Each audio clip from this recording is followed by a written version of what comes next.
Today we're spending some time in the NHP Theater for another classic. Thanksgiving is here. Not quite yet, but it's November, so it's Thanksgiving-ish. And we figured that it would be very fitting for us to get into this classic film with the one and only Paul Shore, son-in-law. The Natural Habitat Podcast.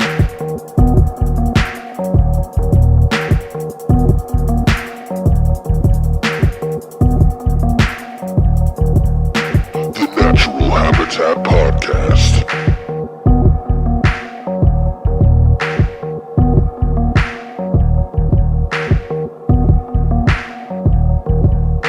The Natural Habitat Podcast.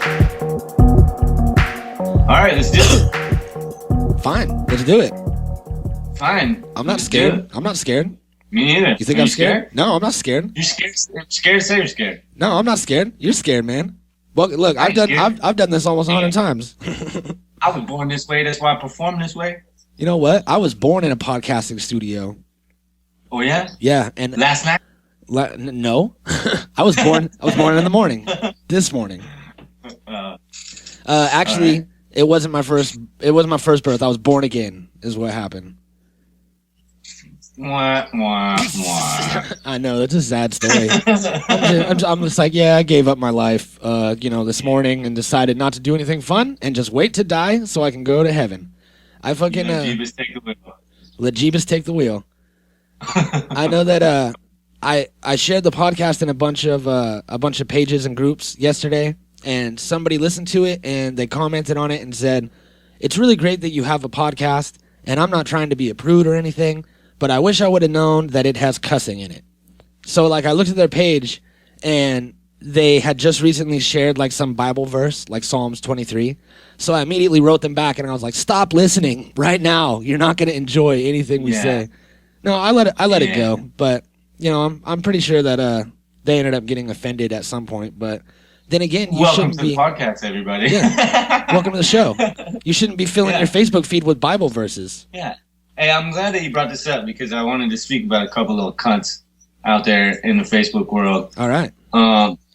There's these two little fucking D-bags in the Star Wars group, and I posted something that wasn't Star Wars related, and they comment on my shit, and they're like, "Oh, reported attention to fucking group leader or whatever, whoever runs the group, admin, yeah." And then another guy gets on there and he's like, "Yep. Reported two of them," and the one guy's name was Phil Solis, and the other guy's name was I can't remember, but I'll find out. Yeah, and we're gonna find you, motherfuckers. I already found his SoundCloud, and I commented on his shit, and I said he's got the worst fucking music I ever heard. He has one single follower on SoundCloud. I'm like, "You're a fucking joke, kid." Is it his mom? Report this, motherfucker. And so they reported my post because it wasn't Star Wars related, right? Yeah. So I make a post about it, and I tagged the two motherfuckers in it. And I'm like, so-and-so and Phil Solis, I was like, are reporting little fucks. And I was like, they're little dick cocksuckers who fucking don't know how to mind their own business. And I said, I hope your firstborns are Jar Jar's, you vagina monologues. And fucking, hit them where it hurts because they're little Star Wars nerds. So, that'll hurt. They think their firstborn kid's going to be a Jar Jar. They'd be pissed, right? Yep. And then they reported that shit and got me banned from the Star Wars group.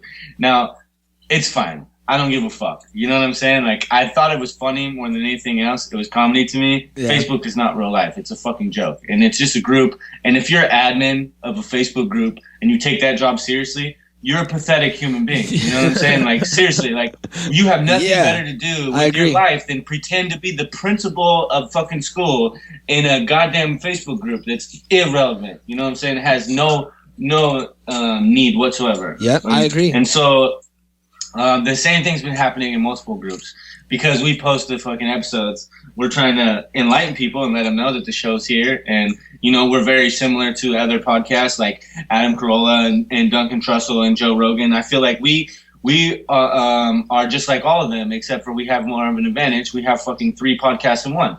So I figured their fans would be like the same type of fans as our fans, and they would enjoy the show. So I like to post in those groups and let people know when we got new episodes and what we got going on, and fucking I just found out that I'm banned from the Adam Carolla group today. Those motherfuckers. Listen, you little pussies. I know some of you are listening to this. Some of you from that group like this shit. I got banned from a couple too. If you're in the Adam Carolla group, tell everybody that they're pussies and to get a real life. And then tag me in it. You know what I'm saying? Or whatever. I mean, give me the fucking admins' names and I'll start trolling them myself. Yep. Plus, Adam Carolla's kind of a dick anyway, man. So. Yeah, well, I really wouldn't worry about it. You know, it's super douchebaggery, right? Super douchebaggery. If you take Facebook that serious, you seriously have problems. You have mental problems, or you don't have a life, or you don't have a real job, or you don't have a fucking. You know, there's something wrong with you to have to enforce rules on the internet. I mean, that is the lowest of low. Yeah, it's like we have we have our Facebook group community, the Natural Habitat Podcast. I encourage everyone out there to go join it, and you can post whatever the fuck you want in there. And you can post your projects. You could post a picture or whatever you like. You could just post some fucking random thing. The only thing that I will delete is our spam posts, like for credit cards or free Marlboros or some shit like that. But it usually takes me about 15 hours to delete it. I'm not right on top of it, waiting for it. You know what I mean? So you need that, I mean, you admins need to calm the fuck down. It's like a freedom of speech thing. Yeah, people are allowed to be anonymous. People are allowed to say what they want to do. You know what I'm saying? Say what they want to say. I mean, you know, it's like you shouldn't be censored, especially in a fucking Facebook group. The people that banned me from the Star Wars group don't know that I have fucking Darth Vader and the Death Star tattooed on my forearm for the whole world to see. I can't even hide it. You know what I mean? They don't know how big of a fucking fan I am. They don't realize. All they know is that this little cunt, Phil Solis, fucking reported my shit because I posted one thing that wasn't fucking Star Wars related. I've been in this group for over a year, and the first time I fucking didn't post something Star Wars related, this little cunt reported my shit. And it's not even his group. He doesn't fucking own that shit. He put attention to admins. You know what I mean? So that's pussy. I hope some trolls out there take care of you. You're a little bitch if you're listening. And go hit him up. This is Internet Warfare with Phil Solis. So go find him. Yeah. And that reminds me of another snake that's out there in the internet world that I saw the other day. Before we get into this movie, we are chilling in the theater and just talking a whole lot. And if there was other people in here watching this movie, they'd be upset. But there's not, so we're lucky. But this is what I saw. I was stumbling across the internet. I was on Fago Lovers, which is like an underground like music and psychopathic records themed news page, and they do a bunch of videos and shit. So I'm in there looking in the videos, and I see this interview with it was like some dark arts underground or some shit. Some like I mean, I don't want to disrespect them at all and what they do, but it was some like unknown rinky dink like dude that interviews underground artists. You know what I mean? And he's like nothing special, nothing cool. He didn't really have any sort of history interviewing like awesome people. He just like catches people when they're at his little club in his little town and does like a quick little YouTube interview. So props to him for pulling it off. But he interviews Carlos Mencia, and this was just like 2 weeks ago or a week ago when this interview happened. And Carlos Mencia just straight disappeared ever since Joe Rogan just ruined him and put him on blast for stealing jokes. He couldn't get work anymore. They canceled all of his shows, and he just kind of fucking fell off the face of the map. Well, that fool is in the East Coast touring and like doing little small shows, like strip clubs and little comedy clubs and shit. And he's like, you know, I love comedy, and I've been doing it for like 23 years, and I'm still at it, man. Still doing theaters, still doing small clubs, and like everywhere in between. And it's like, you ain't doing no theater gigs, man. Like, I haven't seen any promotion for theater gigs. And he definitely ain't doing shows on the West Coast. Yeah, he can't. He can't do shows on the West Coast. So he's like hiding over here doing little tiny interviews so that they don't reach Joe Rogan. You know what I mean? And and fucking, he said, he put himself on blast and was like, yeah, last night we were at an amateurs night over here in fucking Idaho or whatever. And it's like, that's what you did before. You went to amateurs night and stole amateur jokes. And that's what he did to Ari. When Ari was an amateur, he stole all of Ari Shafir's shit. Again. Yeah, so he's just doing it again. And fucking I for one, am going to make sure that fool does not get away with it. So everybody go find that interview and just start commenting on it. Put him on blast. Carlos Mencia. Share it to Rogan's page. Just share it to Rogan's page. I did already. Share it to Rogan's page. Share it to all the Rogan groups. Pass it around and get Joe to start talking about it. And he'll put it on his channel and monetize it. That's so dope. Did I say that on the air? What he does? Yeah. That's so cool. Gangster. I know. All right, let's do this. There is a classic film, all right, that I think just screams Thanksgiving throughout the whole movie. Yeah. And you can't even hear the rest of the dialogue because of all the Thanksgiving screaming that's happening. So do you wanna explain to people what this movie is? For people that have not read the description of the podcast? Well, it's about a girl going to college, leaving home to become a freshman in college, and she picked California and came out here and found out what it was like. And shit gets wild and crazy, and she meets the zany Pauly Shore. So this is a small town South Dakota girl, moves out to California. Everything's crazy. Runs into P Shore, and then takes him back home for Thanksgiving. Yeah, basically. And I think that anybody that is a little bit different or a little bit strange or a little zany can relate to this movie a lot because, you know, it's the girl Becca is, I'd say, probably the main character in the movie. I'm not sure if she has top billing. I'd have to look it up. And Pauly Shore Pauly Shore. Yeah, probably. But yeah. Everybody knows what it's like to be, you know, to be in your like comfortable place, do your own thing, and then have to go somewhere where everybody's different and nobody accepts you. You know what I mean? You've been in that situation. Yeah. Everybody's looking at you weird, and you're like, "What the fuck?" And I think that it's a great. It's like a perfect story of being different, going somewhere else, and he slowly but surely wins everybody over. And you know, it's Thanksgiving in a nutshell, man. That movie is Thanksgiving. That's why we're starting the month with Son-in-Law. Yeah, we got lots to be thankful for, like trolls on Facebook that give us content, and movies like Son-in-Law, and having a great show like we do, and all of our super cool listeners out there. We have great listeners. They're very supportive, and we're getting more and more every day. And I'm listening to all these. I mean, I love podcasts. Like, I've been listening to podcasts for years. And, you know, I still listen to all these different podcasts all the time. And except for a few select shows that I like, a lot of them are like, you know, they start losing it. Like, you start losing it after a while. And after you do your, you know, 20 episodes of things that you want to talk about, then it kind of just starts getting weird and goes off in a different direction. But I think that I think that we're doing a great job, man. I think that we're schooling it. I don't mean to give us too many props live on the air, but I think I think we could definitely be doing a lot worse.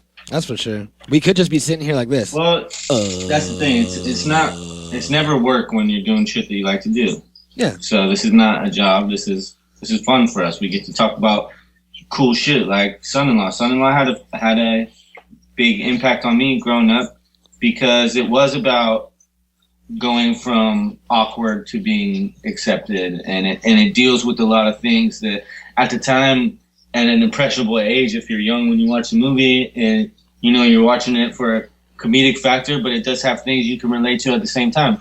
And Pauly Shore at that time was like as big as it got. You know what I mean? Like he was that dude, and nobody really ever took him serious because he was so outlandish and always doing wild shit or whatever. But look at all his movies. All his movies became classics, super classics, and they're still played every year religiously. They're still fucking, you know what I mean? They're still talked about all the time. And like, even this movie grossed almost $40 million.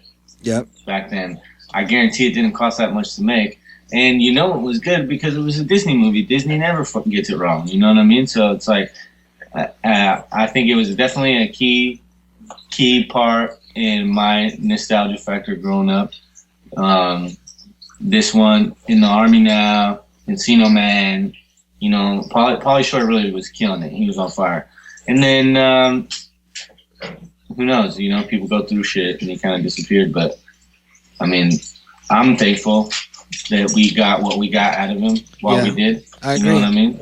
And it's like another thing that I just realized is that Disney used to fucking school it with the live action movies. Like, Disney live action movies were classics. They still do, but it's not as much. Like, if I'm looking through this list of live action Disney movies, and there's a lot of things on here that I recognize, a lot of things that I don't, and it's kind of just like they redid an old cartoon like Aladdin or Mulan or whatever. You know what? They're doing Star Wars right now, so that's all that matters. Damn, they are. Yeah, they're gonna. Yes, dude, they're still killing it. They're gonna cover all their bases with Star Wars because it seems like they haven't had.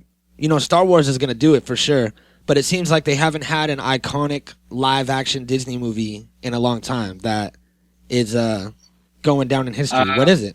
Lay it on me. I just went to one recently, a couple months ago, that was with George Clooney. Yeah. And it's about like going into the future. I can't remember the name of it, but it was a Disney movie and it was really good. Tomorrowland, that's what it was called. Oh yeah. And I don't know if you've seen that one, but that one was really good. You know, they did all the Pirates of the Caribbean. Those were all really good and still good. Yeah. I think that what you're thinking of is that they put out a lot of kids movies that are not targeted towards us, like things that we wouldn't care about seeing, or like, you know what I mean? They have so much content now. So that's what the deal is. You know what I mean? Like, that's why we don't really notice as many as we used to, because back in the day, it was only kids movies, right? Yeah. So like the live action movies or the animation, whatever, it didn't matter. They were all kids movies. Well, now Disney makes kids/adult movies. You know what I mean? And all of them, like Star Wars is a kids movie, always was a kids movie, always will be a kids movie, but it's made for the parents. Yeah. You know what I mean? I mean, the parents got to take the kids to see it. You have to hold the parents' interest. The parents become bigger fans than the kids. I mean, it's a win-win-win-win. You know what I mean? So I don't know. I think they've always had their shit together. They've always made it right. Like, you could tell the actors. Like, what's that kid's name in this? The little curly-headed fuck that's from this Sandlot. Oh yeah. And soccer. Yeah. I can't remember his name. Little fat fuck. Neither can I. He's only in Disney movies, you know what I mean? He was only in Disney movies. I wonder if Disney like made him in a test tube, you know what I mean? And kind of like they just kind of his name's Patrick Renna, is his name? Yeah, little ginger kid. Let's see. Patrick was born in Boston, and though he moved to Los Angeles to pursue acting at a young age, his accent still comes through when he gets excited. At age 14, he was purchased by Disney, and his breakout role in The Sandlot.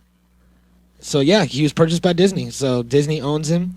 I think they keep him tied up somewhere in one of the hidden rooms in Disneyland, underneath the Matterhorn, and they let him out when it's time to film. If you're out there, come on the show. We wanna hear about firsthand Disney shit that most people don't know. We should hit up Patrick Renna, man. That's a good idea.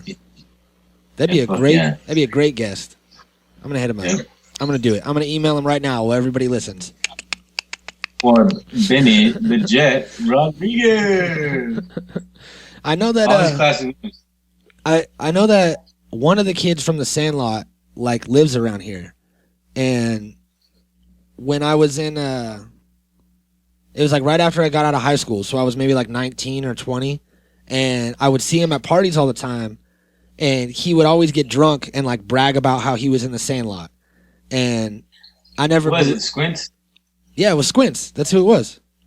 Yeah. You know him too. He lives around here, right? Yeah. Yeah. That's weird. And I never believed him, and I was like, whatever. And then he finally showed me, like, we went somewhere. It was before the time of cell phones in our pockets. So we went somewhere where someone had a VHS of The Sandlot, put it in, watched it, and he proved it to me. So, yeah, man, maybe we could get him. Maybe we could get Squints on the show. He's still around here somewhere. Squints. Yeah, I heard he married Wendy Peppercorn. That's he's doing it right. So another great thing in this movie is that Becca, it has the great the classic like breaking out of your shell. She gets a tattoo. She tries rollerblading. That's real dangerous. You know what I mean? Especially in Venice. Yeah, and I guess she was 18, right? Because she went to college, so she can get a tattoo. Yeah. There's a lot of borderline shit in these old school Disney movies that I'm not sure how they got away with it. Well, I don't know. It's like, it's the cast for one. You know what I mean? They always had good casting. Everything they did was right. And the stories were just borderline edgy enough to call them edgy, but still not really be. You know what I'm saying? Yeah, I see what you're saying. That's Disney's thing. You know, like, that's how they push the envelope. They, like, don't really push it. It was make like you feel like they're pushing it. It was like when we did the Mighty Ducks, and the kid was talking about how their old coach had a heart attack, and he's all, "You bastards, you piece of shit!" And I was like, they just said bastards and piece of shit in a Disney movie. They can't do that anymore. It's good. Yeah. It's just like back in the day, they got away with a lot of shit. Yeah. So let's hear this great introduction to Crawl, because I don't think I can explain it as good as the movie portrayed it. So this is Becca's dad. He's dropping her off at college, and he's walking around trying to find a screwdriver to fix her trunk or some shit. And he accidentally runs into Crawl, who is Pauly Shore's character, who initially was named Snake. Crawl was supposed to be named Snake all the way up until production of the film, and then they changed his name to Crawl. So this is him meeting Snake, and we'll see how that turns out. Anybody home? Hello!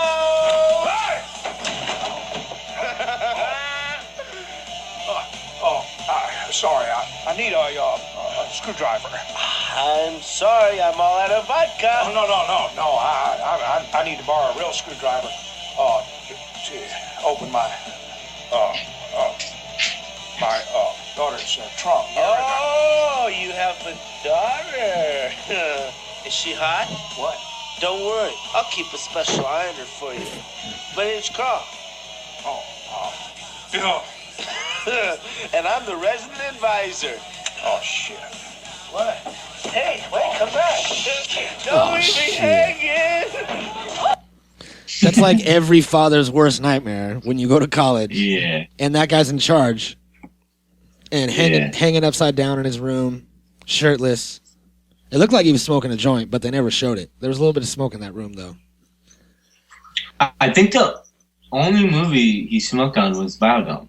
Yeah, and it says here on one of these pages, and there's a poll about, because it talks about if he smokes weed or smokes cigarettes or anything like that, and he has never like really talked about it, and no one's really accused him of it. You know what I mean? He's just a weird guy. He did smoke cigarettes for sure in Biodomes. Yeah, that was the scene. They were smoking inside the dome. Yeah. And the crazy guy saw them and snatched up their cigarettes and threw them out. And they were growing a weed plant in the biodome, too. True. But that's also in a movie. You know what I mean? Those could have been fake cigarettes and a CGI weed plant. Yeah, I guess. But I found this poll, and it says that 100% of people are convinced that Pauly Shore has never tried drugs. He might. I don't believe that. I'm going to go ahead and vote that he is a regular user, and let's see if my vote counts, or if it still says 100%. I don't know. I was just watching an interview with him from TMZ, and oh shit, he seems exactly the same as he did back then. Like, he doesn't seem fucked up. His mentality seems the same. He has the same look in his eyes and everything. So, like, maybe the conspiracy is right. Maybe he did never do drugs or anything. But I seriously find it hard to believe because you can't be successful in Hollywood and not be surrounded by drugs and things like that. But maybe it is possible. Maybe he was just already weird and goofy. He didn't need any drugs to spark his creativity. In the 80s and 90s, dude. In the 90s, drugs were good. Yep, and that's what the big thing with actors and musicians and Hollywood and shit is that you start getting into a cycle to where you need the drugs to be creative. You know what I mean? And maybe he was smart enough and grew up in the right time to where he doesn't need to be scratching his neck all day. He could just he could just do it and not have to worry about relying on drugs like a lot of people do. So, I'm not really sure. The only way to know is to get Pauly Shore on the show and talk to him about drugs. That's really the only way to find out. And Pauly the Shore Show. Pauly the Shore Show, and it might happen. It could be possible because we've gotten bigger celebrities on this show. And and I don't think he's doing that much right now this week. He is. He's doing live shows right now. He's fucking doing comedy shows, stand up, and he's is he on tour? He's writing some movies right now, and he's got one coming out like next year or something. Dang. Yeah, it looks like he's on tour right now. Yeah. Pauly Shore. Shout out Pauly Shore. Fucking A, he's up in Alaska. The Weasel body. Alaska, coming down to Ohio. I'm trying to see if he's coming to California at all. Yeah, Orangevale. Speaking of drugs. Sacramento. You ready? You want to do a smoke sesh? You know it. Let's do it. So Pauly Shore's going to be coming to town next month, December. I got all itchy and shit.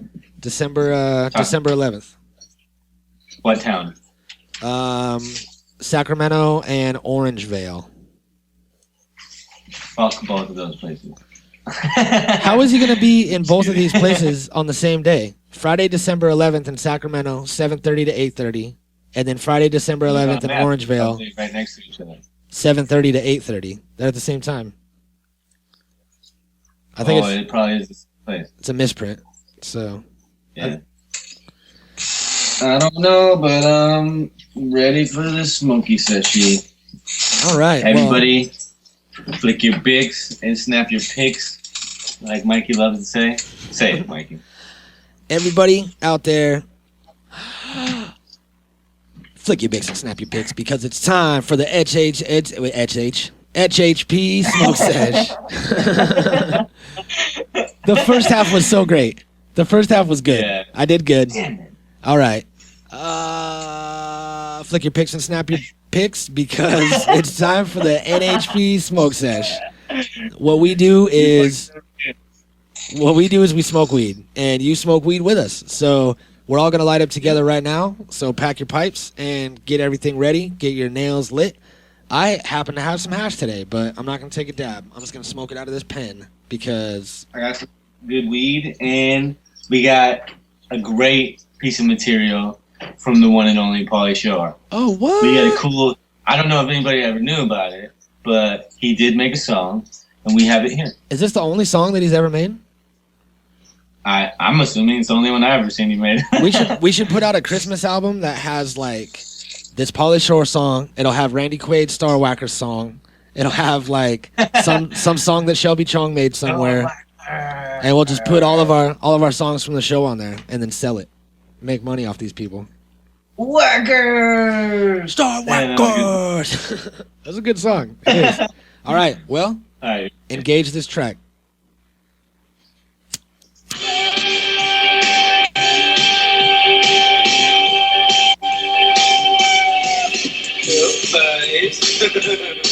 Girl, man, this is a song about a girl, bro, that came out to Hollywood naked from the farm. She's totally fresh. Maybe she's from Atlanta, the Midwest.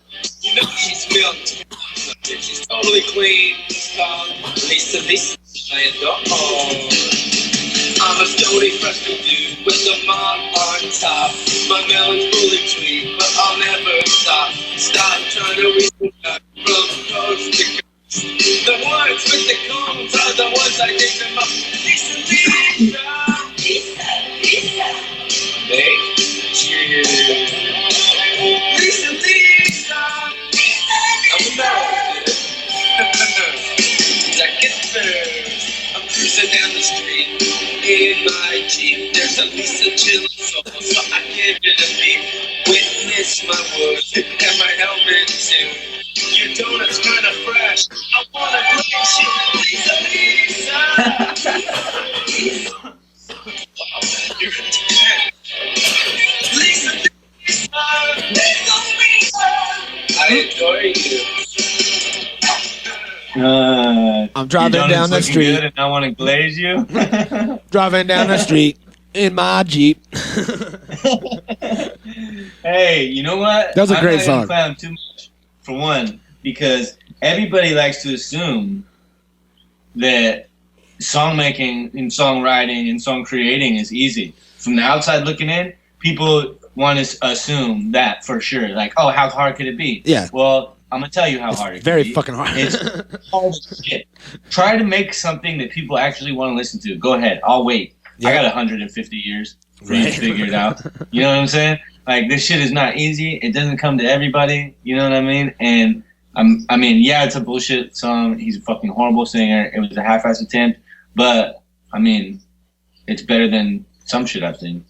Yep, I agree. And I think that fucking he did a great job for especially one song that he released. It says It's got Sam Kinison in the background and fucking yeah, and action. he did actually came up, you know, before he was doing movies, he was a stand-up comedian here and there doing shows, and then he got his big break working at MTV as a VJ. That was his first like actual gig that boosted his face and his name, and he held the position from 1989 to 1994, and he had his show Totally Pauly that he was the host of on MTV, and he would always do the spring break parties and shit. He would always host those, yeah. And that's when he released the video Lisa Lisa, the one I adore. And I think that he probably got, you know, a lot of help from, he was at MTV, so he had homies that could help him with shooting it and providing all the stuff, and it was like a team effort. And it's cool that that he, you know, put it all together and made it. It kind of doesn't say, when was that song released? Lisa Lisa. Did he release it with the movie, or was it after the movie, or what? Do you know? 91. It was 91? Yeah, it was released on Sony, BMG Music, 91. And Son-in-Law didn't come out until 1993. Yeah, so he was on his shit. Yeah, he was. And it kind of was like a, you know, I didn't really hear the whole song, but it was kind of something about like a girl coming out to California and shit, right? Yeah, it was almost like... It was about the movie, Son-in-Law. pretty much. And then he themed the movie off of his song. Or someone heard the song and was like, we could make a great movie about that. And you could be the star, and we'll call you Snake. Oh, man. I'm looking at some movie posters right now, and just the covers for Biodome and In the Army Now and Encino Man. They're so funny looking. Like you could just tell they were going to be great movies just by looking at the cover. Right. Pauly Shore was a classic, and everybody. I remember there was a time when we were young, when everybody loved him. Everybody loved Pauly Shore, and then now like it turned into a thing where like everybody hated him, and everyone was like, "Oh my god, he's so annoying." Well, I don't know what happened. Like I heard. I think it's like a Mencia thing. Like I guess maybe he was stealing jokes or something like that. Like I'm not sure, but there's some reason. Even Rogan doesn't like him. Yeah. You know, and I don't know what it is. I don't really care because I'm not in comedy, so I don't have to worry about their politics. You know what I mean? But I don't know. That sucks. So whatever happened. You know what I mean? And it sucks. But at least we have some fucking cool content. Yeah. I guess Pauly Shore had an ATM at the Comedy Store. and it got stolen. Pauly Shore's ATM and $10,000 stolen from the Comedy Store. It's like, I don't get it. Did he have his own ATM in there? A Pauly Shore ATM? Yeah. No, he just fucking owned an ATM and put it there and charged people to pull money out and shit. What a fucking weirdo. It's just a way to make money. Yeah. And yeah, I'm not really seeing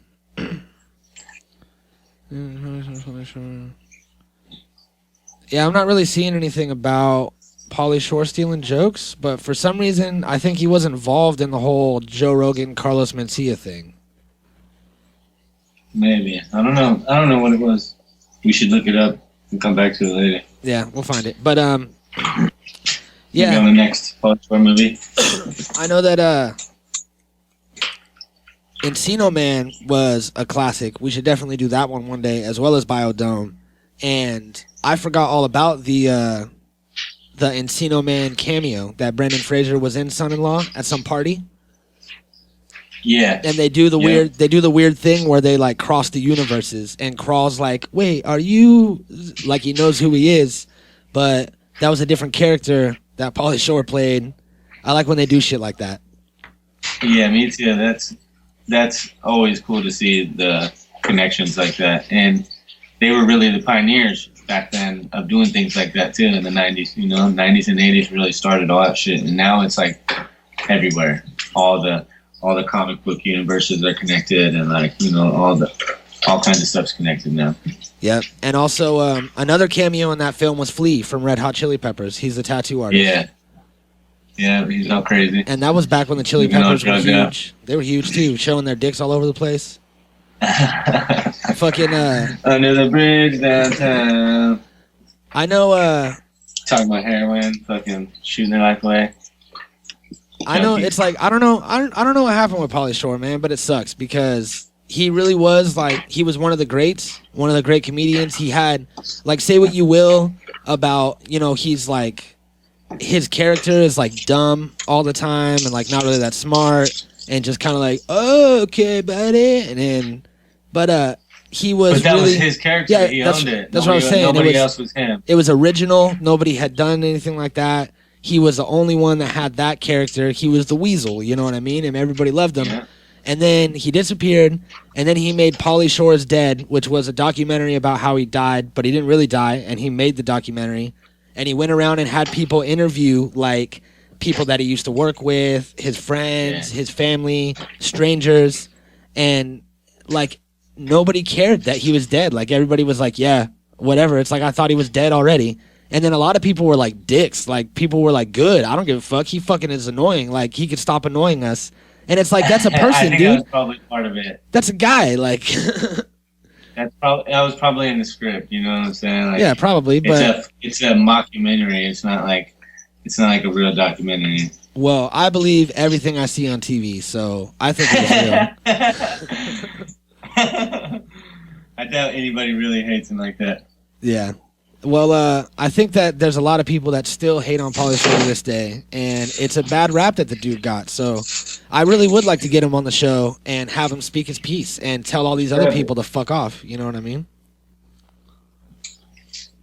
Did you know? Yeah, did you know that Pauly Shore, born Paul Montgomery Shore, was born in Hollywood, California? No, but it makes sense. Yeah, he was born and raised in Hollywood. He didn't transplant here from somewhere.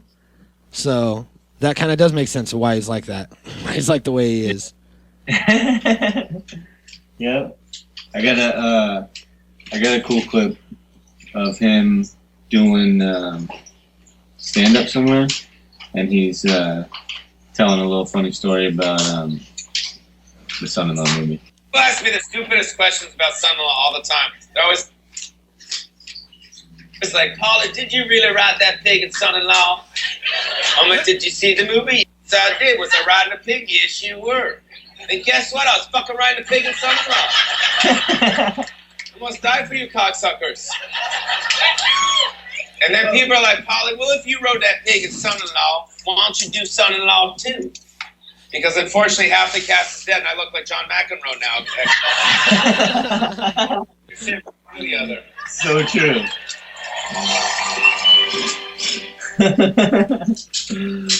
Oh, it's so funny. If you really rode that pig, then why don't you do son-in-law too? That's funny. He probably does get that fucking question all the time, more than anything. Oh yeah, and we didn't that, and probably 100 others. You know, like. And I feel bad. People really don't know what it's like, you know, or what goes on in filming movies. It's hard to decipher what's real and what isn't when you don't know anything about the production side or like how they do it or the difference between like models and like CGI and like, you know what I mean? And like actual things and like backgrounds with a fucking green screen or a fucking, I don't know, just the giant backgrounds that they use. Yeah. You can't tell if it's like a real background or if it's a fucking actual scenery or, you know what I mean?